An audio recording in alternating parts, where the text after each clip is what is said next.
자, 두 번째 코너는 이곳에 투자하라 시간입니다. 저희가 오늘도 이분과 함께 이야기를 나눠볼 텐데요. 모던 컨설팅 박민수 소장 나와 있습니다. 어서 오세요. 네, 안녕하세요. 네, 반갑습니다. 네.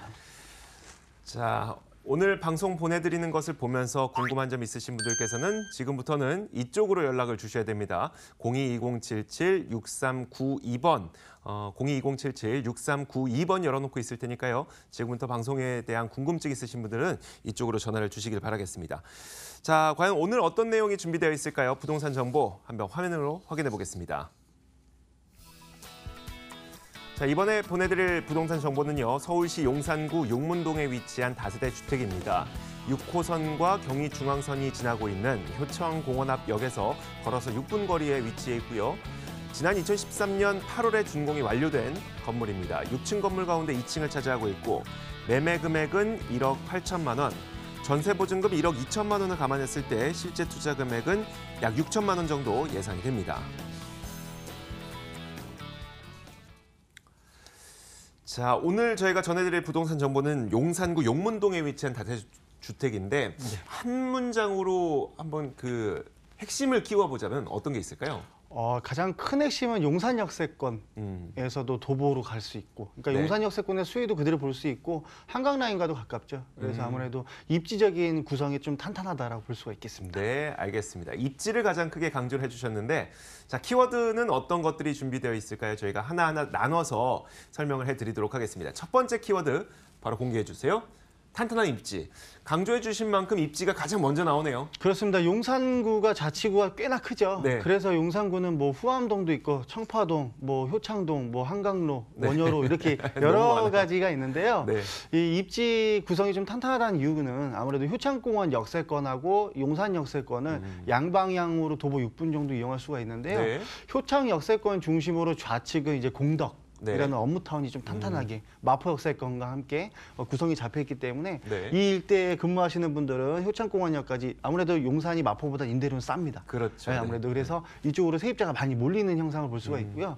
바로 우측에는 이제 삼각 지역이 또 형성이 돼 있죠. 이쪽이네요. 예, 이태원이나 경리단, 뭐 해방촌도 가깝기 때문에 이쪽도 이제 상권 구성이 좀 탄탄하기 때문에 그 중간 지점에 있는 그 용문동 일대가 임대가가 비교적 저렴하기 때문에 세입자가 계속해서 증가하는 용산이지만 임대는 좀 잘 나가는 지역이다라고 볼 수가 있고요. 마포역에서 일하고 이태원에서 놀다가 집에 들어가고. 그렇죠. 네, 그리고 또 이제 가까운 게 용산역도 한 7, 8분 정도면 충분히 네네. 이용할 수 있습니다. 사실 이제 용산역세권은 이제 앞으로 이제 신분당선이 추가적으로 이제 유치가 됨으로써 네. 강남 지금 가려면 버스 타고 가려면 한참 걸리거든요. 네. 지하철이 이제 신설이 된다면 이제 앞으로 가까운 시일 내에 또 강남도 출퇴근이 가깝게 이동할 수 있다는 그 장점부가 있기 때문에 강북권 내에서는 용산구가 아무래도 입지가 한강을 남향으로 보고 있기 때문에 네네. 가장 훌륭한 입지다라고 볼 수가 있겠습니다. 네, 알겠습니다.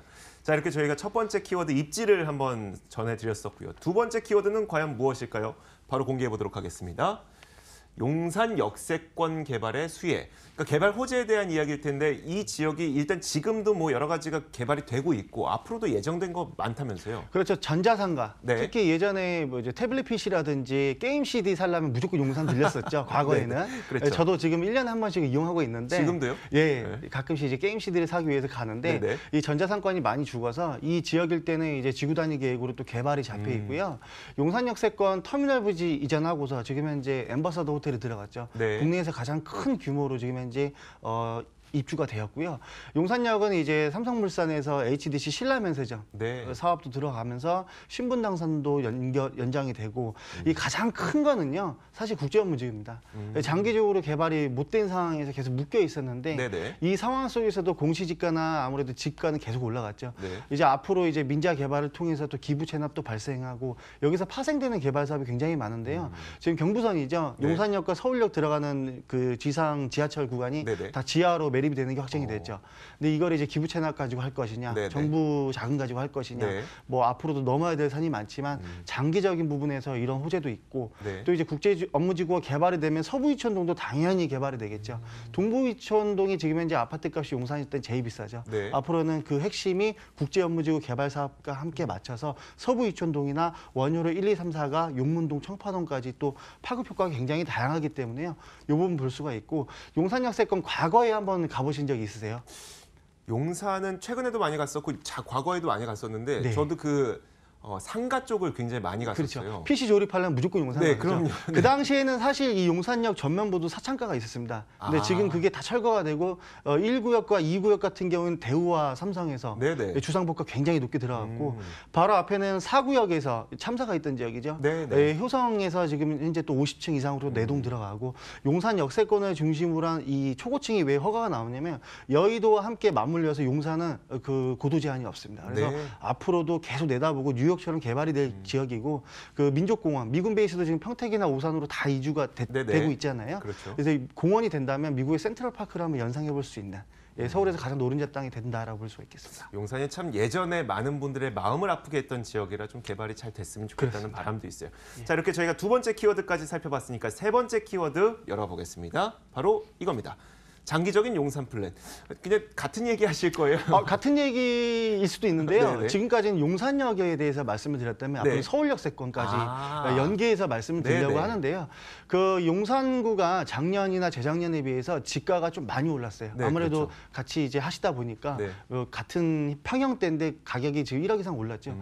그 이유가 재개발에 대한 압력이 높기 때문이죠. 네네. 이 주민 공람이라든지 의견 청취를 통해서 혹은 자체적으로 재개발을 진행하고 있는 지역들도 많다 보니까 아파트 입주권 한번 받아보자는 심리로 이제 투자가 많이 이루어졌고 네. 호재도 거기에 맞춰서 맞물려 있다 보니까 지가가 지금 강남이랑 차이가 안 납니다. 평당가가. 그래서 지금 현재 강남과 비슷한 규모의 자산이 들어가야지 투자가 가능한 지역인데 오늘 소개드리는 부동산은 비단 용산 역세권뿐만 아니고요. 네. 서울 역세권은 아시다시피 일부에서도 말씀드렸지만 GTX가 유일하게 2개가 신설이 되죠. 그렇죠. 그래서 네. 앞으로 서울 역세권을 중심으로 한 개발사 그리고 이제 서계동 그리고 또 후암동 네. 이 서울 역세권을 중심으로 한 호재가 용산까지 맞물려 있기 때문에요. GTX 신설과 함께 민자 사업 또 이제 대기업에서 투자를 많이 하는 지역이기 때문에 앞으로 우리가 지금 상상할 수 없는 개발 호재가 2030년 이상으로 내다보고 장기적인 레이스가 가능하다라고 볼 수가 있겠습니다. 알겠습니다. 자, 마지막 키워드는 그럼 무엇일까요? 궁금한데요. 바로 열어보도록 하겠습니다. 열어주시죠. 소액 투자. 네. 지금까지 말씀하셨던 이런 여러 가지 장점들을 갖고 있는 그 지역에서 소액 투자가 가능하시다는 이야기네요. 그렇습니다. 사실 이 지금 소개해드리는 부동산을 지난주에도 제가 소개를 해드렸는데요. 네네. 그 당시에는 예상 전세 보증금을 1억 원으로 측정을 했습니다. 네. 그런데 이제 엊그저께죠. 이틀 전에 1억 2천만 원이 전세 보증금이 이제 세입자가 또 유치가 되었기 때문에 네네. 지난주보다 더 소액 이제 6천만 원의 시투자가 가능하시겠다. 근데 아시다시피 지금 이 1억 2천만 원 전세 보증금도 과거에 투자하신 분이 임대사업자이십니다. 그렇기 네. 때문에 5% 한도에 맞춰서 네. 소폭으로밖에 증가를 못했는데요. 다음에는 또 이제 또 시장의 지금 전세가가 더 높게 측정이 돼 있기 때문에 앞으로 투자하시는 원금을 회수하기에는 이롭다 이렇게 볼 수가 있겠습니다. 네, 알겠습니다. 그러면은 가격이 좀 올랐다고 했으니까, 그러니까 전세 보증금이 올랐다고 했으니까 실투자 금액이 줄어드는 효과가 그렇습니다. 있겠네요. 예. 가격은 얼마입니까? 분양 금액, 매매 금액은 이제 1억 8천만 원이 되겠고요. 네. 전세 보증금 1억 2천만 원이 이제 세입자가 입주를 했습니다. 그래서 6천만 원이면 투자 가능하시겠고요. 용산이 그 과거에는 월세가 좀 낮았는데 최근에는 60에서 65만 원까지도 나간다고 하니까 네. 차후에 또 한번 월세 받아보실 분은 월세 수익으로도 한번 전환이 가능하시겠습니다. 전세 한 텀 지나가고 나서 네. 그렇게 되겠네요. 예, 알겠습니다. 그렇습니다. 자, 투자니까요. 조심해야 됩니다. 뭘 조심하면 좋을까요? 다주택자이신 분들은 용산을 사고 싶어도 네. 나중에 나올 양도세가 무서워서 그러니까, 투자를 네. 못 하시는 분이 많은데요. 지금 소개해드리는 부동산은 이렇게 어떻게 보면은 좀 절세할 수 있는 방법이 있습니다. 이게 그 절세가 뭐냐면 그 양도세를 조금 이제 합산 배제시킬 수 있는 또 루트가 있습니다. 그래서 이 부분은 또 전화를 주시면 그 부분에 대해서 또 심도 깊게 한번 말씀을 드리겠습니다. 뭐 부부명의 제각각하고 뭐 이런 것들. 그것보다도 이제 조금의 과태료를 내더라도 네네. 이 계약일을 조금 조정하는 9.13 대책을 좀 피해서 할 수 있는 좀 특례가 있겠습니다. 알겠습니다. 뭐 그런 방법이 있다고 하니까 궁금하신 분들께서는 직접 전화를 주시면 될 것 같고요. 자, 오늘 저희가 서울시 용산구 용문동에 위치한 다세대 주택 정보를 듣고 왔습니다. 화면으로 다시 한번 정리해 보겠습니다.